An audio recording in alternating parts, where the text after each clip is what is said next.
যে শিশু ভূমিষ্ঠ হলো আজ রাত্রে, তার মুখে খবর পেলুম সে পেয়েছে ছাড়পত্র এক।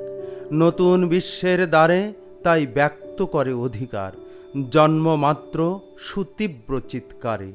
খর্বদেহ নিঃসহায়, তবু তার মুষ্টিবদ্ধ হাত উত্তোলিত উদ্ভাসিত কি এক দুর্বোধ্য প্রতিজ্ঞায়।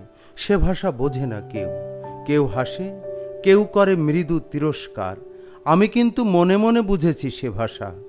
পেয়েছি নতুন চিঠি আসন্ন যুগের, পরিচয়পত্র পড়ি ভূমিষ্ঠ শিশুর অস্পষ্ট কুয়াশা ভরা চোখে। এসেছে নতুন শিশু, তাকে ছেড়ে দিতে হবে স্থান, জীর্ণ পৃথিবীতে ব্যর্থ মৃত আর ধ্বংস স্তূপ পিঠে। চলে যেতে হবে আমাদের, চলে যাব। তবু আজ যতক্ষণ দেহে আছে প্রাণ, প্রাণপণে পৃথিবীর সরাব জঞ্জাল। এ বিশ্বকে শিশুর বাসযোগ্য করে যাব আমি, নবজাতকের কাছে আমার দৃঢ় অঙ্গীকার। অবশেষে সব কাজ সেরে আমার দেহের রক্তে নতুন শিশুকে করে যাব আশীর্বাদ। তারপর হব ইতিহাস।